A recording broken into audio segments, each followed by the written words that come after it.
안녕하세요. 봉울촌 초등학교 6학년 어린이 여러분. 이제 수학 새로운 단원이 시작되었죠. 이제 4단원 비와 비율이라는 단어를 배워볼 차례인데 선생님이 이 비와 비율이라는 단어가 여러분들한테 생소하게 느껴질까봐 앞에 영상들을 조금 준비했습니다. 경기도 화성에 있는 행복주택입니다. 사회 초년생을 위한 임대주택으로 지난해 신청 당시 일부 세대의 경우 경쟁률이 34대 1을 넘길 정도였습니다. 이번 주에 분양한 부산의 한 아파트. 재개발 아파트라서 조합원 분 등을 빼고 450여 채를 일반 분양했는데 1순위에만 4만 2천 개의 청약 통장이 들어와 최고 경쟁률이 116대 1에 달했습니다. 원서 접수 마감 결과 전국 192개 대학의 내년도 수시 전형 경쟁률은 9.3대 1로 나타났습니다. 전년도에 9.7대 1보다 하락했습니다. 경쟁률을 끌어내린 건 줄어든 학령 인구였습니다. 올해 고3 등 수험생은 47만 9천여 명으로 지난해보다 4만 6천여 명이나 감소했습니다. 다만 서울권대학 경쟁률은 16.4대 1로 전년과 같았습니다. 전체 경쟁률이 하락한 점을 감안하면 소위 인서울권 대학 선호는 더 뚜렷해진 셈입니다. 반면 지방권 대학 평균 경쟁률은 6.5대 1로 지난해 6.7대 1보다 하락했는데 서울과 수도권에 동시 지원한 경우를 고려하면 정원 미달 사태도 우려됩니다. 대학별로는 서울 가톨릭대가 32.3대 1로 경쟁률이 가장 높았고 이어 서강대와 한양대, 중앙대, 성균관대 등 순이었습니다. 영상들을 보니까 몇 대 몇이라는 그런 표현들이 많이 눈에 띄죠. 우리가 생활 속에서 많이 볼 수 있는 표현들인데 그것이 바로 비입니다. 비. 그래서 그 비들을 어떻게 우리가 사용하는지 선생님이 잠깐 설명을 해주도록 할 텐데 지금 혹시나 선생님이 설명하는 게 잘 이해가 안 될 수도 있을 거예요. 그래서 일단 한번 들어놓고 이 단원이 끝날 때쯤에 다시 들으면은 이런 뜻이었구나 라는 것을 알게 될 겁니다. 그래서 선생님이 최대한 좀 쉽게 설명하려고 할 텐데 이해되는지 안 되는지 잘 생각해 보세요. 여러분들이 초등학교 졸업하고 또 중학교, 고등학교 졸업하면은 대부분의 친구들이 대학교를 가죠. 이 대학교는 초등학교와는 다르게 여러분들이 시험 쳐서 원하는 대학교에 지원을 해서 합격을 해야지만 우리가 입학을 할 수 있습니다. 그래서 예를 들어서 A, B, C라는 세 개의 대학교가 있는데 여기에 학생들이 각각 80명, 100명, 200명이 지원을 했습니다. 그러면은 가장 들어가기 어려운 대학교는 어떤 대학교일까요? A, B, C 세 대학교 중에 C 대학교가 200명이나 지원했으니까 가장 들어가기 어려운 대학교일까요? 그건 아니죠. 왜냐면은 각 대학교마다 뽑는 인원이 다 다릅니다. 예를 들어서 A 대학교 같은 경우에는 20명, B 대학교 같은 경우에는 50명, C 대학교 같은 경우에는 무려 400명이나 뽑습니다. 그래서 요 지원한 학생 수와 모집하는 학생 수를 간단하게 B로 나타내면은 이렇게 나타낼 수가 있습니다. A 대학교 같은 경우에는 80명이 지원했는데 원래 이 학교에서 뽑는 인원은 20명이다. 80대 20. 이걸 좀 더 간단하게 나타내면은 4대 1이라고 쓸 수가 있습니다. 이 과정은 우리 2학기 때 한번 배워볼 거예요. B를 간단하게 나타내는 것은 우리 2학기 때 비례식이라는 단원에서 한번 배워볼 겁니다. 그리고 B 대학교 같은 경우에는 100명이 지원했는데 원래 기준 인원, 그러니까 뽑는 인원은 50명이다. 그래서 100대 50이라고 쓸 수도 있고 이것을 간단하게 2대 1이라고 쓸 수도 있습니다. 마지막 C대학교는 200명이 지원했는데 원래 뽑는 기준 인원은 400명이다. 그러면 200대 400이라고 쓸 수가 있고 이것을 간단하게 나타내자면은 0.5대 1이라고 쓸 수가 있습니다.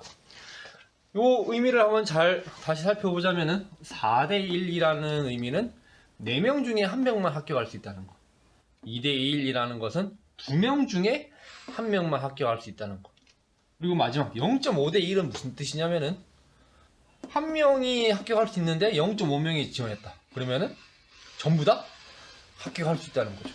그래서 C대학교 같은 경우에는 400명을 모집하는데 200명이 지원했으니까 200명 전부 다 합격할 수 있다는 거죠. 그죠? 그러면은 이것만 보더라도 어느 대학교의 경쟁률이 가장 높은지 우리가 알 수가 있겠죠. 근데 이것을 좀 더, 이 비를 좀 더 쉽게 알아보기 위해서 요걸 가지고 비율이라는 것을 만듭니다. 비율. 그래서 이 비를 가지고 비율을 써보면은 이렇게 됩니다. 4대 1은 비율로 만들면은 4가 되고 2대 1은 비율로 만들면은 숫자 2가 됩니다. 0.5대 1은 비율로 쓰면은 2분의 1이 됩니다. 2분의 1. 그래서 비율이라는 것은 기준양분에 비교하는 양으로 나타내는 것이 비율인데, 이거는 이번 단원에서 한번 자세히 배워볼 거예요. 요건 아마 근데 여러분들 잘 못 봤을 겁니다. 비율은 잘 못 봤지만은 백분율이라는 것은 아마 많이 들어봤을 거예요. 그래서 이 비율을 기준량이 100일 때 비율이 얼마 정도 되느냐 나타내는 게 백분율인데, 백분율 뒤에는 반드시 퍼센트라는 단위를 붙입니다.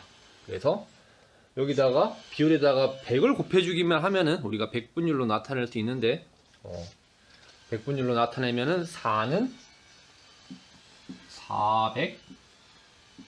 400%가 되고 2는 200%가 됩니다. 그리고 2분의 1은 50%가 돼요. 한마디로 A 대학교는 정원의 400%만큼, 정원의 4배만큼 지원했다는 거고, B 대학교는 정원의 200%, 2배만큼 학생들이 지원했다는 거고, 마지막 C 대학교는 정원의 50%, 2분의 1, 절반밖에 지원을 하지 않았다, 이런 뜻이 됩니다. 그래서 이러한 것들을 이제 잘 알면은 여러분들 나중에 뉴스에서 나오는 몇 대 몇 혹은 몇 퍼센트라는 말들을 우리가 더 잘 이해할 수 있습니다. 그래서 본격적으로 이 4단원 시작하기 전에 수학책 72쪽, 73쪽을 펴서 이번 단원에서 무엇을 배우게 될지 한번 알아보도록 해보겠습니다. 수학 4단원 비와 비율 첫 시간입니다. 교과서 72에서 73쪽입니다. 동영상이 너무 빠르면 잠시 멈추기를 하면서 공부하세요. 이번 시간에는 비와 비율을 알아보겠습니다.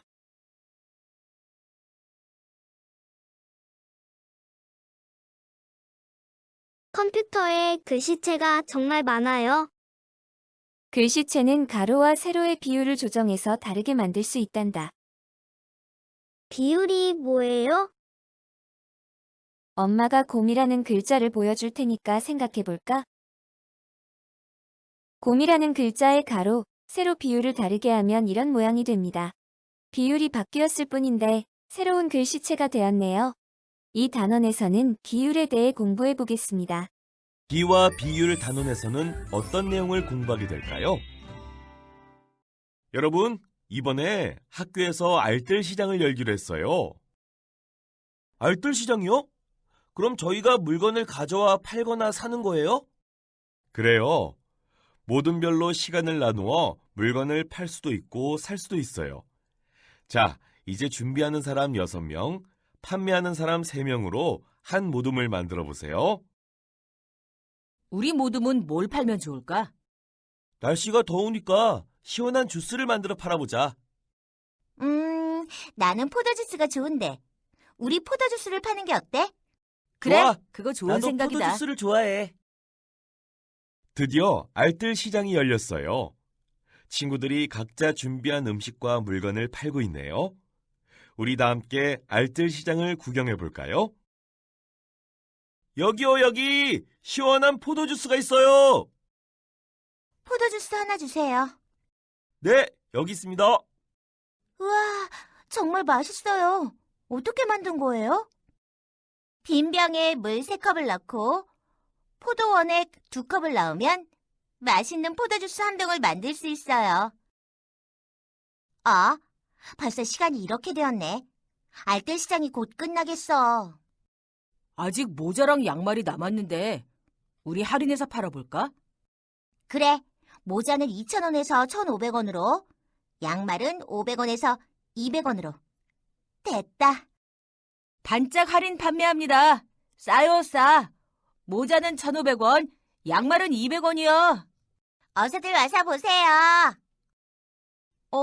할인을 하네? 모자와 양말 중에서 할인율은 어느 것이 더 높을까? 한 모둠에서 준비하는 학생 수와 판매하는 학생 수, 포도 주스를 만드는 데 필요한 물의 양과 포도 원액의 양 등 두 수의 크기를 비교하는 일은 많이 있어요. 여러분들도 두 수의 크기를 비교해 본 적이 있나요? 이번 단원에서는 비와 비율을 배워봅시다. 선생님 질문에 대한 여러분 생각을 말해보세요. 준기네 학교에서는 어떤 행사가 열리나요? 알뜰 시장입니다. 알뜰 시장은 어떤 행사인가요? 사용하지 않는 물건을 가져와 필요한 사람들과 나누는 행사입니다. 친구들은 알뜰 시장에서 무엇을 팔기로 했나요? 포도 주스와 도넛, 옷을 팔기로 했습니다. 여러분이 알뜰 시장에 참여한다면 어떤 활동을 하고 싶나요? 선생님도 사용하지 않는 깨끗한 물건을 할인하여 팔고 필요한 물건도 사고 싶네요. 그럼 그림에서 두 수를 비교하는 장면을 찾아볼까요? 무엇을 비교해야 할까요? 포도 주스를 만들 때 물의 양과 포도 원액의 양을 비교해야 할 것 같습니다. 무엇을 비교해야 할까요? 티셔츠와 바지 중 어느 것이 더 많이 팔렸는지 비교할 수 있습니다. 무엇을 비교해야 할까요? 처음에 있던 도넛수와 판매한 도넛수를 비교할 수 있습니다. 마지막으로 무엇을 비교해야 할까요? 말해보세요. 모자와 양말을 할인하는 경우에 원래 가격과 할인해서 판매하는 가격을 비교해야 합니다.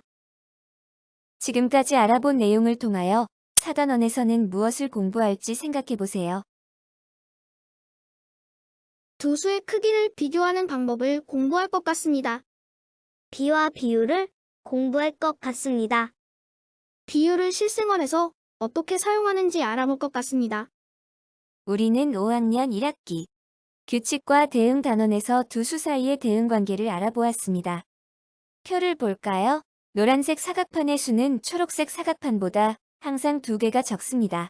그래서 이 표를 식으로 나타내면 노란색 사각판의 수 더하기 2는 초록색 사각판의 수입니다.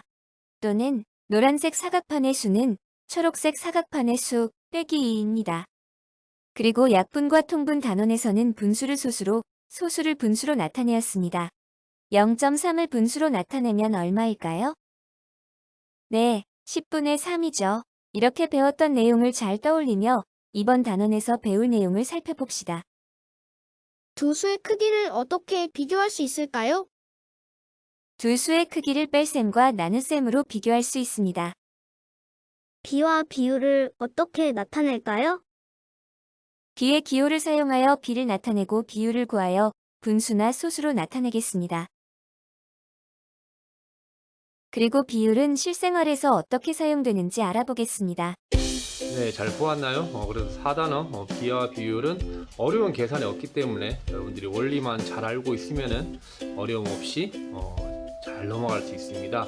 그리고 우리 실생활에 도움이 많이 되는 단원이기 때문에 여러분들이 꼭 제대로 이해하고 넘어갔으면 하는 바람이 있습니다. 그래서 오늘부터 다시 이제 수학 익힘책 숙제가 나갈 텐데 익힘책 숙제도 성실하게 잘 할 수 있도록 하고 선생님은 다음 수학 시간에 또 만나도록 하겠습니다.